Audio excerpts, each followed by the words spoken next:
afternoon. I want to say thank you for being part of our show today. Welcome to all my viewers from around the world.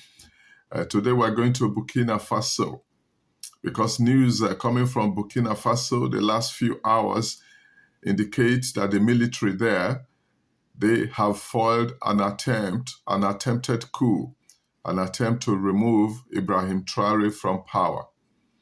And so there is no end in sight to the conspiracy to remove the young man from power. And so just today, France 24 reported that a coup attempt has been foiled in Ouagadougou. France 24's story is titled Burkina Faso Military Claims It Stopped a Major Plot to Sow Total Chaos.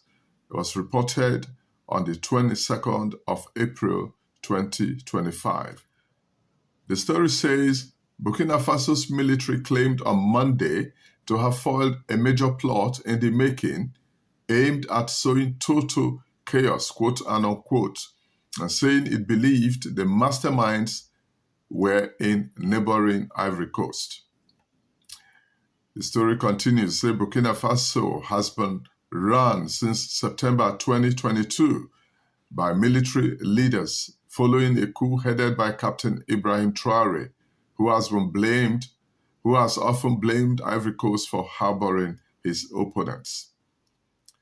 The publication continues that the meticulous work of the intelligence services has revealed a major plot being prepared against our country, the ultimate aim of which is to sow total chaos, Security Minister Mahamadou Sana said in a statement read out on national television. He said further, and I quote, "The brains outside the country are all located in Ivory Coast," naming in particular two former army officers, Major Joanny Compaore and Lieutenant Abdurrahmane Barry.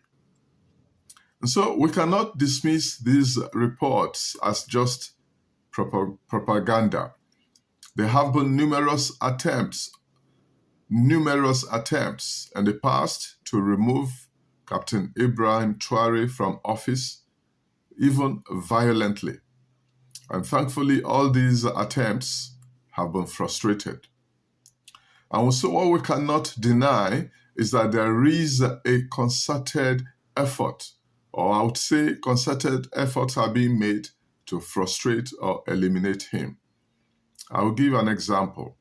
A few days ago, General Langley, the head of the United States AFRICOM Command, he alleged that Burkina Faso, the mineral resources of Burkina Faso were being used by the regime of Ibrahim Traore for personal gain, just to sustain his military government in power. General Langley told the U.S. Senate during a hearing that Traore was diverting Burkina Faso's gold for personal security rather than for the welfare of his people. He said, and I quote, I just want to quote what he said,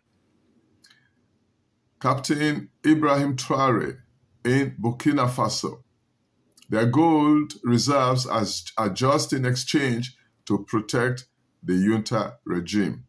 That was what General Langley said. And the question we ask on this platform is, why would a general in the U.S. Army be involved in the affairs of Burkina Faso?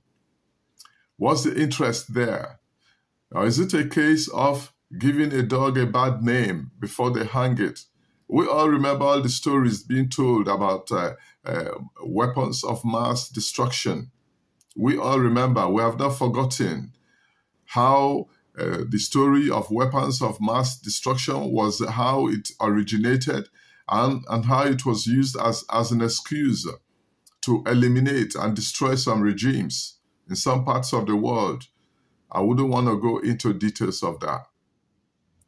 And so the question I am asking on this channel, and I'm sure most Africans will be asking the same question, if the adversaries of Africa are telling us how poor Burkina Faso is, how poor Africans are, why don't they allow our people to breathe? Why don't they allow us to manage our lives, even in our poverty? Why are they interested in changing our lives and running our affairs? And so what is now obvious is that there is an international conspiracy against the Burkina regime. The ideas of Ibrahim Traore, those ideas have rattled them. They are sad and they are very upset that the young man has not come to them begging for food, begging for aid, begging for money. That is what makes them very angry, very upset. He has not allowed them to come in and to begin to violate the country, exploit their resources at random. So apart from France, Ivory Coast has also become a tool of destabilization of the regime in Ouagadougou. Why is Ivory Coast interested in destroying a neighboring country? And so these are the reasons why Africans must stand up to say enough is enough. Those of us on social media, we are doing our own bits. Africans must stand up to protect Ibrahim Traore. We will no longer tolerate a repeat of Lumumba, and we will not tolerate a repeat of Sankara. We will not tolerate a destruction of the heroes of our people. And so the risk of violence, even the risk of forceful removal from power, remains very high. And although he has said on numerous occasions that he would not mind dying for his people, he's not afraid to die for his people, but we Africans, they don't want him to die. We don't want anything whatsoever to happen to him. It is because of the awareness of these risks that informed his decision when he went to Ghana for the inauguration of President John Mahama. You saw him with his pistol on his side. It was like sending a strong message to his adversaries out there. Before you do any harm to me, I'll do something to you that you will not like. So we can moan all we want on social media. We can complain. The question remains, what must he do to make sure that the wishes of his adversaries and the adversaries of Africa does not come to pass? The first thing he must do is to strengthen his personal security.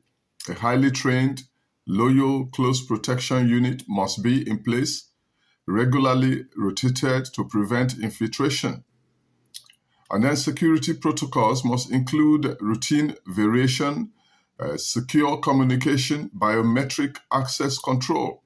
He must also ensure that there is in place counterintelligence measures. He must invest in robust intelligence gathering, surveillance operations, and this includes monitoring potential threats from both internal dissenters and foreign actors with vested interest in destabilization.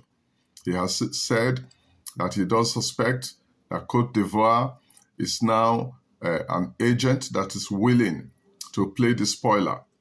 Ibrahim Traore has a duty to make sure that this kind of thing does not happen. The third thing that must be done is that he has to secure his residence, and he must also secure his movement.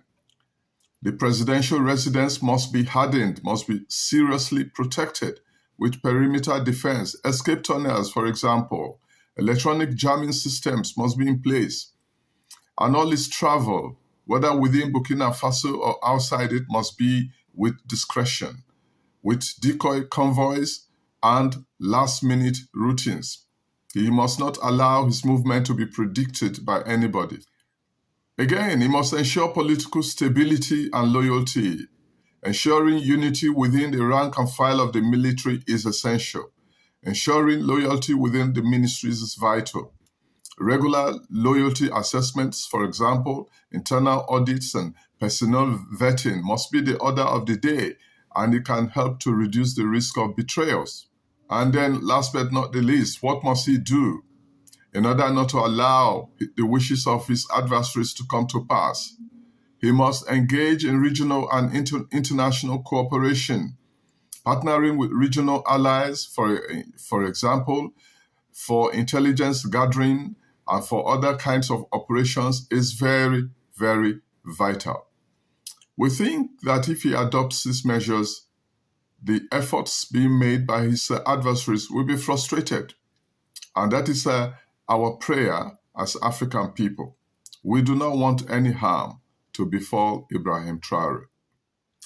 On this note, I'd like to end our show today. It's a very brief one. And if you found our video informative, you found the content informative, consider to please subscribe to this channel. Also consider to share the work that we do. Consider also to like the work that we do. Because when you do all these things together, you are helping this channel to grow. Thank you so much. And bye.